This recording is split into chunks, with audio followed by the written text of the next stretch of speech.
Welcome back to another episode of Principles of Micro. Today we are still in Chapter 14, looking at supply and demand for resources. We talked about supply and demand separately in the context of the labor market in the previous episode. Now I'm going to put them together and talk about equilibrium. As you may have noticed, this closely parallels what we learned about in Chapter 3. We had supply and demand for goods and services. So one thing you want to make sure you have a very firm grasp of is that supply and demand material from Chapter 3 is a good foundation for this chapter. So if this chapter is not making sense to you, then definitely go back to Chapter 3 and make sure you understand that first. By the way, we have an upcoming final in a few weeks, and as usual, it's cumulative with more weight on the newer material. Now, one of the biggest things in this class is doing supply and demand analysis. So if I were to put some review questions in there, it's a pretty good chance they'll come from Chapter 3 on supply and demand. So definitely a good idea to make sure you know your supply and demand stuff really well. All right, let's talk about equilibrium in the labor market. So equilibrium is where supply meets demand, so very similar to what we saw back in Chapter 3. The main difference here is that I'm calling Q L, because L is the number of workers, that is the quantity of labor, L for labor. The price of labor is the wage, and we use W for wage. So the similar notation uses star for the equilibrium. So W star is the equilibrium wage, and L star is the equilibrium number of workers. So the natural tendency of the market is to head to equilibrium. And we can establish that by figuring out what's going to happen if the market were not in equilibrium. So a market out of equilibrium could be one of two things. So it could be that the wage is above the equilibrium wage, like a wage somewhere up here, for example. Alternatively, being out of equilibrium could look like the wage being below equilibrium. So before we go on, I have a question for you guys. So if the wage were below W star, the wage was somewhere down here, for instance, would you call that a surplus, or would you call that a shortage? So go ahead and pause the video while you figure that out, and when you're ready, press play and we'll look at the answer. Alright, I'll assume you have worked through the problem. So we talked about surpluses and shortages in Chapter 3 in the context of the market for goods and services. It's the exact same thing for the labor market. So the wage is below equilibrium. We'll call this W prime. That could look like this. So in that case, you have more demand for workers than there is supply. So all the workers who are trying to find a job will find a job, workers on the supply side, but then the firms will not be able to fill all their job openings. So what do the firms do if they want workers but they can't find them? Well, in that case, what's going to happen is that they're going to have to raise the wage. If the firm raises the wage, that's going to attract new workers to enter this market. So the supply curve slopes upward most of the time. You start increasing W. These people who previously said that work was not worth it now decide to go look for a job. Also, when you raise the wage, some firms that were previously looking for workers decide that it's too expensive now. I don't really need to fill a job after all. So that's going to reduce the quantity demanded. So if you keep increasing W, you'll see you'll see more workers enter the market, and you'll see some firms decide to stop looking for workers. And that's going to continue until you reach equilibrium. So if you are out of equilibrium, it's probably not going to last very long. Wages will naturally adjust until you go into equilibrium. So what you have over here is called a shortage, because there aren't enough workers to fill all the jobs.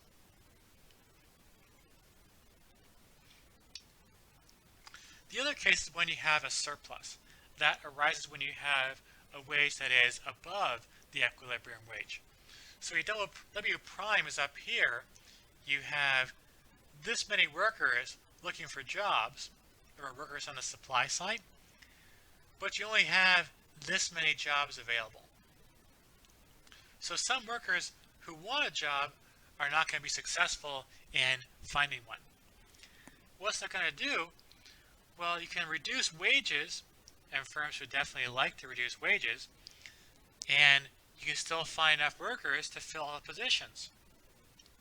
So if wages start going down, then some workers will say they don't want a job anymore, and they're going to quit searching. On the other hand, wages go down, you'll see more firms trying to hire, so more jobs will become available, and that process will continue until eventually the wage goes to equilibrium. So the wage starts out above equilibrium, it's going to fall until you go into equilibrium. So equilibrium is a natural tendency of the labor market.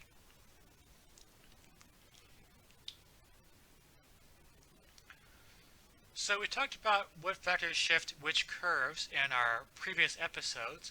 So now I'll apply that to a number of examples and look at what happens to the labor market equilibrium. So we're analyzing the labor market equilibrium. The main things we care about here is that for each scenario, how will that affect the wage, and also how will that affect the number of workers, how will it affect L. So we had a 5-step process back in chapter 3. We'll do something very similar out here. So the first thing I want to do is take your scenario and figure out which curve is going to shift in that situation. Does it shift supply, shift demand, or does it shift both? Then you got to figure out which way is that curve going to move. Is it shifting out or shifting back? You need some logic and intuition to get through that part. Once you have that, you can go and draw the picture. By the way, that's an important step. Do not skip that. In the past, a lot of my students try to guess their way through without drawing a diagram, and they often mix themselves up. If you draw a diagram, though, it's really easy, so do make sure you draw your picture. Your picture then is going to tell you what happens to the wage and also what happens to the quantity, so the diagram is really quite critical here. So here's our scenario. In the last couple of years, there's been a widespread new availability of jobs. So services like Uber and Lyft have now made a lot of regular people this new possibility of working as a driver for them. So how will it affect the labor market for other low-skilled jobs? So not someone who has, say, no college education, they can find a job with Uber or Lyft. How is it going to affect demand for things like bagging groceries or being a cashier or restocking shelves? How does it affect W star and L star? So go ahead and pause the video here, and when you're ready, press play and we'll see what the answer is. Alright, I've assumed you have worked through the problem by now. So we said that availability of other jobs is going to affect labor supply. So as we know, labor supply will be the curve that shifts. Then let's find what is the direction of the shift. So if more people are working for Uber and Lyft, that's going to take away workers from other low-skilled jobs. So it means it's going to be less people who want to work in bagging groceries or restocking shelves. So the supply curve is going to shift back for those other low-skilled jobs. We started here at S0 and we shift back, we're now going to be at S1. So our diagram will show us what happens to wages and labor. So our old equilibrium is where our old labor supply curve meets demand. So old equilibrium is going to be W0 star, and L0 star. The new equilibrium is where the new supply curve meets demand. That happens over here. We call that W1 star and L1 star. You can see by looking from our picture that the equilibrium wage has risen and equilibrium number of workers has fallen. That makes intuitive sense because there's now new jobs available, driving for Uber and Lyft. That's going to mean less workers available in the other industries. So it shouldn't be a surprise that labor is going to fall in those other sectors. As a result, those other firms have to start increasing the wages in order to attract workers. In order to keep people working for them, instead of switching to Uber and Lyft, you have to increase W. So it makes sense that the wages have to rise as well. So that's how you analyze that situation. Let's go and look at another example. So I mentioned earlier that during the holidays, there's going to be a surge in demand for retail stores that translates into more demand for retail workers. So how does that affect the market for retail employees? What's going to be the effect on the equilibrium wage and equilibrium number of workers? So go ahead and work through that problem. When you're done, press play and we'll go look at the answers. So this is the time to pause the video. Alright, let's see what happens. So we said earlier that the firm is going to start increasing its demand for labor during the holidays. So demand is going to shift out. D0 is the old demand curve, and now we have D1 over here during the holidays.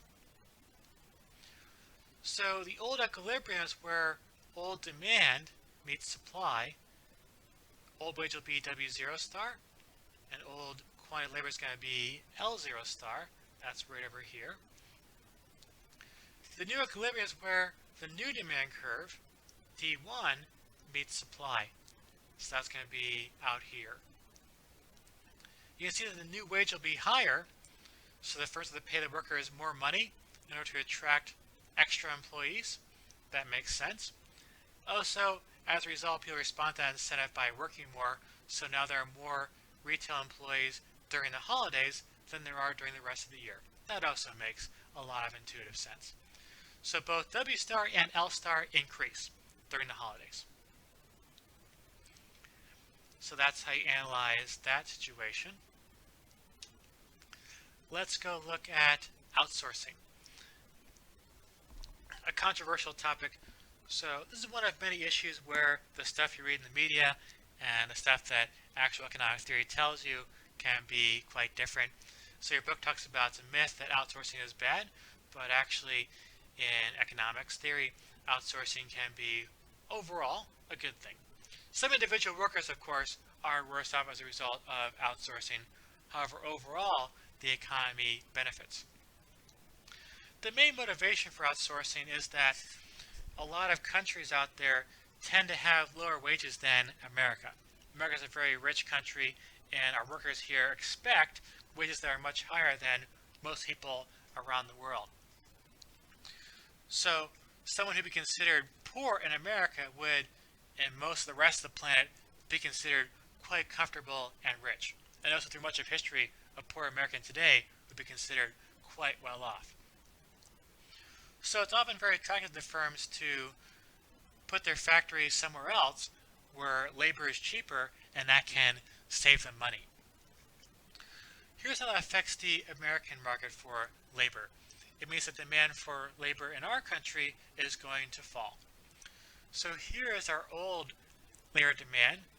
Once you've moved the factory to somewhere else, at a foreign country, now you can lay off your American workers at your American factory, and demand is now D1. How does that affect the equilibrium wage? So we start out over here at the old equilibrium, W0 star. Then you move down to this new equilibrium, W1 star. Similarly, the number of workers falls from originally being L0 star at the old equilibrium to L1 star. So both the equilibrium wage and number of workers fall. So the median analysis of the outsourcing is correct in part. Key phrase here is in part. Yes, outsourcing does drive down American wages. And yes, outsourcing does reduce some American jobs. That part is right. Now, there's another part of the story that seems to get a lot less attention, though it's also quite important to understanding how outsourcing works overall. So let's talk about that other part of the story. So my question down here is, how does this affect the market for the firm's product? Well, the firm's costs have fallen. And the firm's costs fall, that causes their supply curve to shift out. When costs go down, then some production that would have been unprofitable now becomes profitable. That causes you to produce more. And that's why I see this shift over here on the supply curve. So what does that do in the market for the firm's final product? Our old equilibrium is over here where old supply meets demand.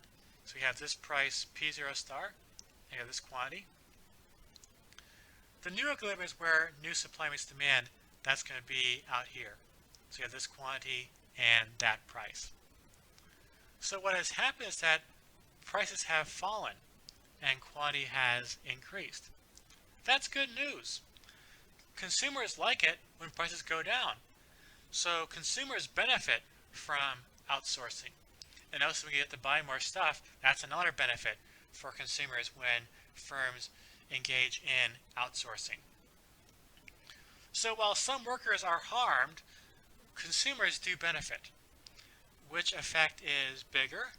Well, we know from way back in chapters 1 and 2 that trade creates value. Overall, the gains to consumers and the gains to the firm end up outweighing the loss to the handful of workers that lose their job. So outsourcing is a net benefit for America. So one thing people might talk about in the media, which is often ill-informed, is that, well, if we send all the jobs overseas, then no one can work. And that's obviously going to be a bad thing, right? Well, that's never going to happen. We showed, well, actually, we didn't show this. I argued back in chapter 2. You can prove this if you're curious. It's possible to prove it. We argued in chapter 2 that it's impossible for a country to have a comparative advantage in everything. So you can't possibly end up shipping all the jobs overseas. There's going to be at least one thing that America has a comparative advantage in, probably a lot more than one thing. So some jobs are definitely going to stay here.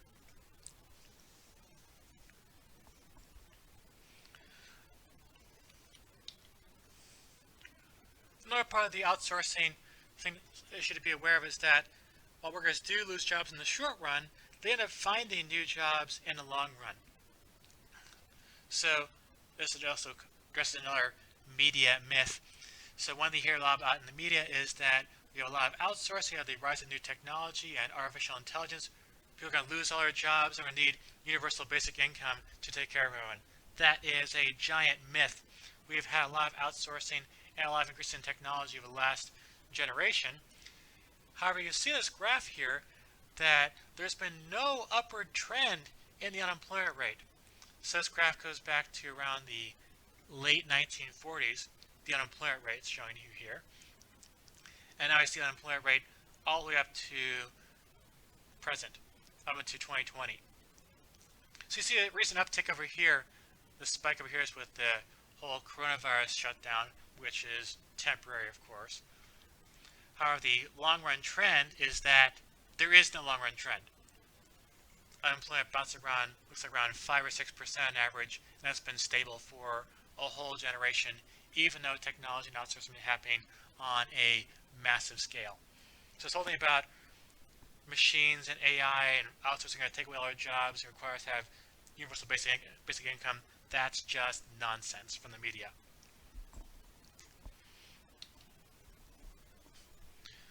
So our simple supply and demand analysis can help us take a look at things like inequality.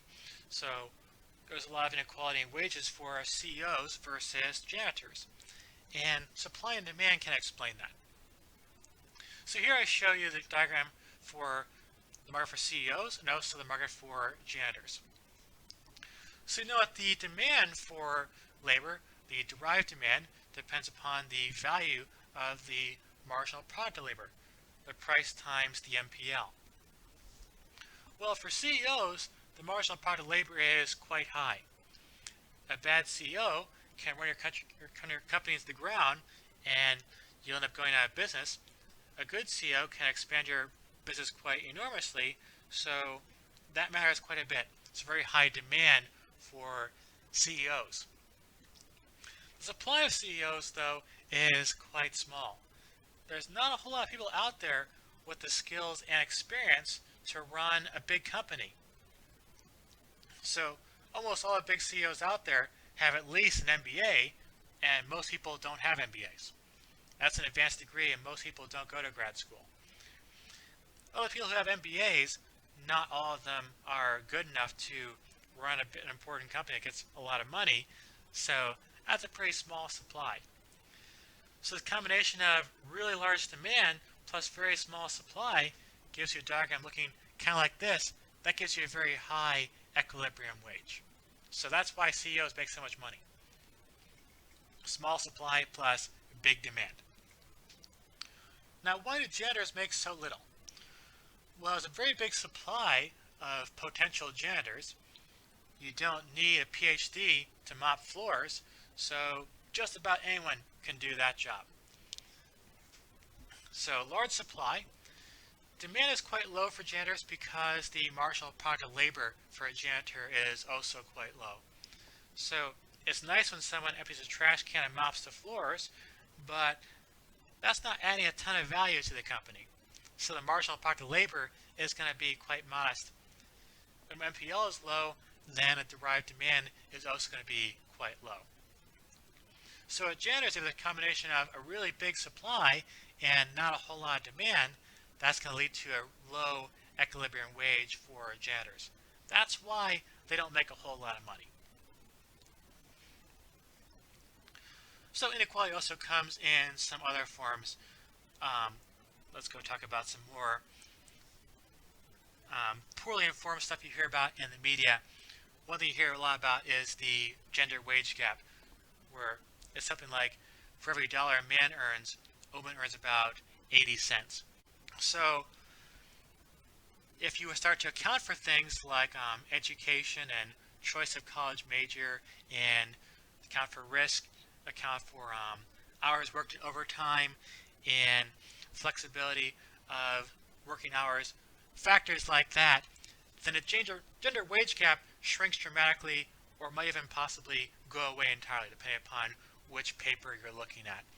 So stuff to think about women being massively underpaid compared to men is another myth out there that you read about a lot in the media.